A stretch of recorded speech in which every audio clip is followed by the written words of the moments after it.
বের হওয়ার পরে কোনো রেস্ট নাই। সকালবেলা আপনারা দেখছেন যে সরকারি কর্মচারীদের যে বিভিন্ন অধিদপ্তরের কর্মচারীরা তাদের বেতন এবং পদের বৈষম্য নিয়ে প্রেস ক্লাবে একটা প্রোগ্রাম করেছিল। আমার থাকার কথা ছিল 11টায়, আমি সেখানে গিয়েছিলাম 12:30টার দিকে। তো সেই একটা বক্তব্য নিয়ে বেশ প্রতিক্রিয়া হচ্ছে।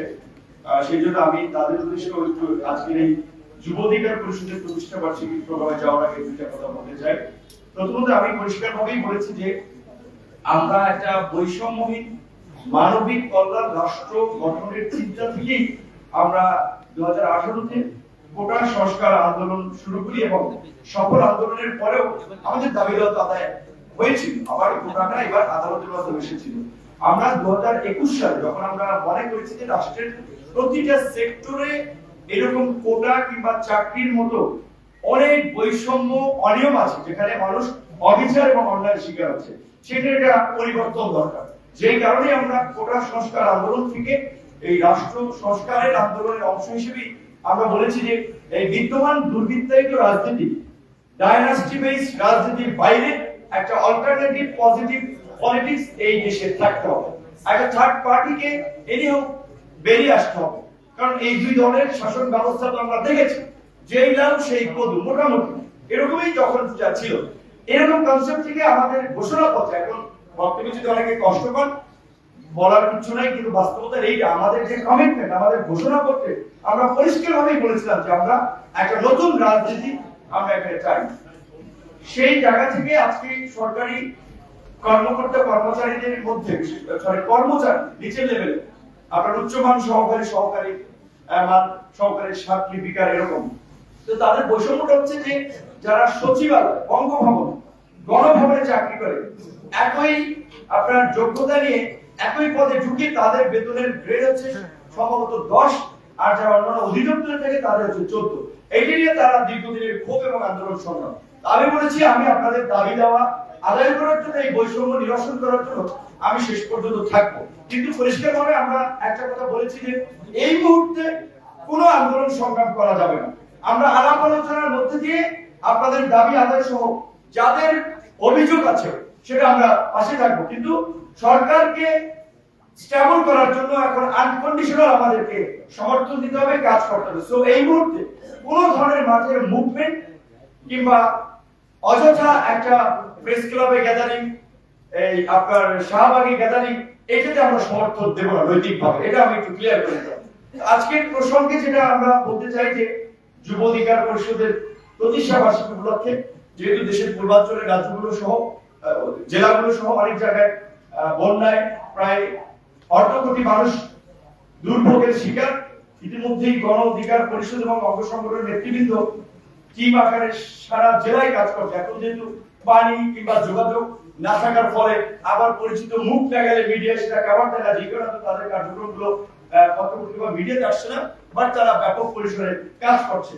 এবং যেই কারণেই তারা আজকে এই যে প্রতিষ্ঠা বার্ষিকী প্রোগ্রামগুলো যেভাবে হয় সাধারণত কেক কেটে সেভাবে জাঁকজমকপূর্ণ না করে বিভিন্ন যুব সংগঠনের নেতৃবৃন্দকে নিয়ে, এবং আজকে বোধহয় 2 জন বিশেষ অতিথি ছিল যারা তরুণ সাংবাদিক, শিল্পী, সাহিত্যিক, সংস্কৃতি কর্মী হিসেবে পরিচিত, আমাদের ইসলাম মাহমুদ ভাই, আরেকজনের আসার কথা ছিল আমাদের নতুন যে প্রেস বাসুসের যে আপনার পরিচালক পদে নিয়োগ পেয়েছেন বা মাহবুব মোর্শেদ ভাই, তারা আগেও যুব অধিকার, ছাত্র অধিকার আমাদের সাথে সবসময় ছিলেন। আজকে একটা প্রোগ্রাম করে আসতে পারলেন, তাদের 2 জন অতিথি ছিল। আজকে একটা আলোচনার টপিক ছিল যে গণঅভ্যুত্থান পরবর্তী তারুণ্যের দেশ ভাবনা শীর্ষক। আমি গতানুগতিক কথা, আমি এখানে 2-3টা কথা বলে আমার আলোচনাটাকে আমি শেষ করে দিতে চাই। আর আমার মনে হয় পরবর্তীতে আমাদের নেতৃবৃন্দের খেয়াল রাখতে হবে, এই বিকালের প্রোগ্রাম করলে টেলিভিশন, পত্র-পত্রিকায় নিউজ কাভারেজের জন্য মাসবিক 6টার মধ্যে শেষ করা দরকার, নাহলে তারা একটা অফিসিতে নিউজ করে এটা পৌঁছাতে পারে না। আমি এই যে তরুণদের এই মুহূর্তে বা তরুণদের সবচেয়ে ক্ষোভের জায়গাটা যদি দেখেন, সেটা বড় একটা কারণ হচ্ছে যে তাদের বেকারত্ব, কর্মসংস্থান নাই, এবং তরুণ এবং যুব সমাজকে ধ্বংস করার জন্য দেশে যে মাদকের ভয়াবহতা, এই দুটো বিষয়ে আমি মনে করি যে যুব অধিকারের কার্যক্রমে বিশেষ করে প্রায়োরিটি দেওয়া উচিত। একটা কথা আমাদের নেতৃবৃন্দ বলেছে, সেখানে একটু কাজ করতে হয়। আমাদেরকে একজন শিক্ষক বলছিলেন যে তোমরা কোটা আন্দোলন নিয়ে করেছিলা, এটা তো দেশের বৃহত্তর স্বার্থে কোনো আন্দোলন ছিল না, দেশে গণতন্ত্র নাই, ভোটাধিকার নাই, বিচার বহির্ভূত হত্যাকাণ্ড হচ্ছে, এগুলো নিয়ে তো তোমরা আন্দোলন করছো না? কতটা বাস্তব? আমরা 18 সালে বলেছিলাম আমরা যখন নিজেদের স্বার্থকে ভিত্তি ওটার সংস্কার হলে আমি দ্রুত চাকরিতে ঢুকে যেতে পারবো, আমার চাকরির ক্ষেত্রে একটা সম্ভাবনা তৈরি হবে। রিয়েলিটি ছিল এটাই, ওই জায়গা থেকে আসলে আমরা 18 সালে আন্দোলন করেছিলাম। পরবর্তীতে আমরা যখন সমাজের বাস্তবতা ধীরে ধীরে আমাদের মাথায় ঢুকেছে, আমরা সচক্ষে দেখেছি, তখন কিন্তু আমরা কোটা সংস্কার আন্দোলন সফল হওয়ার পরেও রাষ্ট্র সংস্কারের জন্য আবার এই আপনার রাজনৈতিক যাত্রায় আমরা শুরু করেছি। এইবার যদি ধরেন গণঅভ্যুত্থান হয়েছে, কিন্তু গণঅভ্যুত্থান কিন্তু কোনো প্ল্যান পরিকল্পনা ছিল না, এটা কেউ বলতে পারবে না। কেউ যদি বলে সেটা স্রেফ একটা, আমি বলবো যে জাস্ট একটা বায়োবিয়ের কথা। যদি কেউ বলে যে আমি প্ল্যান করে থিওরি দিয়ে আমরা গণঅভ্যুত্থানের দিকে এগিয়ে গেছিলাম। ছাত্রদের আন্দোলন ছিল তাদের এই যৌক্তিকতা নিয়ে, কোর্ট যদি একটা যৌক্তিক সলিউশন দিয়ে দিত তাহলে তো আন্দোলন অনেক আগে থেমে যেত। তাহলে আন্দোলন এই পর্যায়ে আসছে কেন, সেটার বাস্তবতা যদি আমি স্বাভাবিক চোখে দেখি, আমি স্বাভাবিকভাবে বিশ্লেষণ করি, আমার দৃষ্টিতে এই যে ছাত্রদের উপরে যে ক্রমাগত হামলা, নির্যাতন, নিপীড়ন, লাঞ্ছিত করা, এটা সমগ্র মানুষকে টাচ করেছে, মানুষের সেন্সেশন তৈরি করেছে। বিশেষ করে ধরেন একজন বিশ্ববিদ্যালয়ের ছাত্র, সে পিসফুলি দাঁড়িয়েছে, বুক টান টান করেছে, ভাই গুলি করিস না, কিন্তু পুলিশ খুব হিরোইজম আকারে সেই নিরীহ মানুষটাকে শর্ট করে গুলি করে ফেলে দিয়েছে। এটা কোন সুস্থ মানুষ আসলে নিতে পারে না। তো আন্দোলন আরো ট্রিগার করেছে। আপনি যদি দেখেন যে সেটা পানি করতে করতে মারা গেল। সে ধরেন ঢাকার একটা ভালো প্রতিষ্ঠান ছেলে, বা এরা এই ঢাকার মানে একটা তরুণদের মধ্যে এটা টাচ করেছে যে একটা ছেলে ভলান্টিয়ারি করতেছে, সেখানে সে এইভাবে মৃত্যুবরণ করছে। এই ঘটনাগুলো কিন্তু মানুষকে টাচ করছে যে আন্দোলনে নামার জন্য। এবং যখন দেখেছে যে এইভাবে আপনার বিশেষ করে নির্বিচারে একটা শান্তিপূর্ণ মিছিলে, সমাবেশে মানুষকে গুলি করা হচ্ছে, প্লেন হেলিকপ্টার যেটা পাকিস্তান আমলে হয়নি, 7ই মার্চ যদি এই সোহরাওয়ার্দী উদ্যানে যদি একটা বোম মেরে দিত পাকিস্তানিরা, তাহলে কি এই আপনার পরবর্তীতে মুক্তিযুদ্ধের কতটুকু সম্ভাবনা ছিল? ওই তো কবে হচ্ছে আমরা, কিন্তু 7ই মার্চ যদি এই ঘটনা ঘটতো, কিংবা 7ই মার্চে যদি শেখ মুজিবুর রহমান সাহেবকে গ্রেফতার করে নিয়ে যেত রাষ্ট্রদ্রোহিতার অভিযোগ, তাহলে কতদিনে মুক্তিযুদ্ধ সংগ্রাম কতদূর যেত সেটা কোশ্চেনের বিষয়।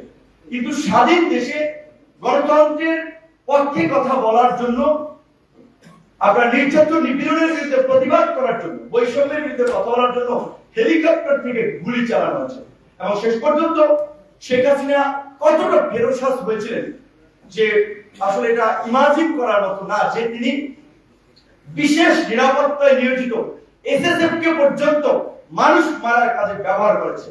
তো আমাদের এসআর ভাই যেটা বলছেন, এখন নতুন নতুন অনেক ঘটনার ভিডিও বের হচ্ছে, কারণ মাঝখানে তো অনেক কিছু বের হতে পারে, অনেক পোস্ট করতে পারেনি।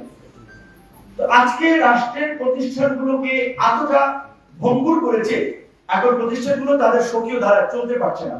পুলিশের কথা বলেছেন, এই কথা তো আমরা গত 15 দিন ধরে বলছি। এই জন্য বলছি যে এই 21 সদস্যের এই ক্যাবিনেট দিয়ে রাষ্ট্র চলবে না। আমি চ্যালেঞ্জ করে বলতে পারি চলবে না, তারা ব্যর্থ হবে, সফল হবে না। এখানে অনেক যোগ্য লোকের আরো দরকার আছে। আমরা প্রথম যখন হোম মিনিস্টার সাগত সাহেব ছিলেন, তার সাথে আমরা মিটিং এ পরিষ্কারভাবে বলেছিলাম, তৃণমূল পর্যন্ত আইন শৃঙ্খলা পরিস্থিতি নিয়ন্ত্রণ করে পুলিশকে স্বাভাবিক করেন। বলছে আজকে ভোক্তা দপ্তর পুলিশ পায়, কোন থানায় পেট্রোল নাই, মানে পেট্রোলিং এর যে পুলিশ থাকে টহলে মুভমেন্টের উপরে রিজার্ভ, সেই পুলিশটা নাই। পুলিশের প্রায় 400 মতো প্রায় 500 মতো গাড়ি আপনার এই ঘটনায় পুড়ে গেছে বা নষ্ট হয়ে গেছে, তাহলে তার বের হতে গাড়ি লাগবে। তাহলে পুলিশকে ফাংশন করার জন্য এই পদক্ষেপগুলো নেওয়া হচ্ছে না, আমরা দৃশ্যমান কিছু দেখতে পাচ্ছি না। আজকে অভিযান চালাতে কেন ছাত্রদের উপরে ডিপেন্ড হতে হচ্ছে, আনসারদের ঠেকানোর জন্য কেন ছাত্রদের উপরে ডিপেন্ড করতে হচ্ছে। তো এখন প্রশাসনের মধ্যে এই যে 15 বছরে যাদেরকে প্রমোশন দিয়ে যোগ্যতা না থাকা সত্ত্বেও উঁচু পদে অধিষ্ঠিত করেছে, তাদেরকে রিমুভ করতে হবে। সেটা এখন পর্যন্ত সব জায়গায় করা হয়নি, সময় লাগবে, কিন্তু ফাংশনটা তো করাতে হবে পুলিশকে। এখন পর্যন্ত পুলিশি ব্যবস্থা ফাংশন করছে, এটা খুবই অশনি সংকেত, খুবই অশনি সংকেত। আবার এখন আবার ধরেন আমাদের এই বিপ্লব, কেউ বলছেন বিপ্লব, কেউ বলছেন গণ অভ্যুত্থান, কেউ বলছেন ছাত্র জনতা নাগরিকদের অভ্যুত্থান। তো এখন সেটা নিয়ে আবার যারা একটু বুদ্ধিভিত্তিক লাইনে আছে, নানা ধরনের ডিবেট আছে, বিতর্ক আছে, কেউ সংবিধান ফেলে দাও, প্রেসিডেন্টকে সরিয়ে দাও, নানা ধরনের একটা কথাবার্তা বলছেন। রাষ্ট্র চালাতে হলে ধীর স্থির বুদ্ধিতে চলতে হবে, এখানে আবেগের জায়গা নেই, বাস্তবতার নিরিখে চিন্তা করতে হবে যে আপনার এই গভর্নমেন্টকে ইন্টারন্যাশনাল কমিউনিটি কিভাবে নিচ্ছে, দেশের আইন আদালত বা রীতিনীতির সাথে কতটুকু কিভাবে সাংঘর্ষিক হচ্ছে, অনেক কিছু মাথায় রেখে কিন্তু পলিসিগুলো নির্ধারণ করতে হবে। শুধুমাত্র আবেগ থেকে বললে হবে না। কিন্তু বলেছে না, আবু সাইদের মায়ের কাছে শপথ দেওয়া, শহীদ মিনারের টিএসসিতে, এইভাবে রাষ্ট্র হয় না ভাই। এটা তো আপনারা বিচ্ছিন্নতাবাদী হিসেবে ট্যাগ দিবেন যে ডিরেক্টর, এবং আপনার কি সেই রেভলিউশনারি বাহিনী আছে, সশস্ত্র বাহিনী আছে যে আপনি একটা যদি বিপ্লবী সরকার দাবি করেন যে তাহলে তাদের আপনার বাহিনী তারা মাঠে থাকবে, বিকজ আইন শৃঙ্খলা বাহিনী যে অকার্যকর এটা হয়ে যাচ্ছে, তারা আপনাকে প্রোটেক্ট করবে। ৭৫ এর পরে যে কূপ পাল্টা কূপ, বিপ্লব প্রতি বিপ্লব হয়েছে, সেগুলো আবার হবে না।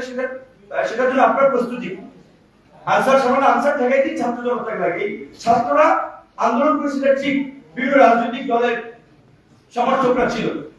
এখন কিন্তু রাজনৈতিক দলের সমর্থকরা, বাস্তবতা এটা আমরা আলাপ আলোচনা করি তো, অনেকে কিন্তু এই চায় না যে ছাত্রদের প্ল্যাটফর্ম, যেহেতু তারা একটা রাজনৈতিক দলের ঘোষণা দিয়েছিল রাজনীতি করবে, তো তারা আবার রাজনীতিতে খুব তারা মানে অনেকে ভাবছে অলি লেভেলের মতো এই ধরনের ইন্টারিম গভর্নমেন্ট থাকলে বিভিন্ন কিংস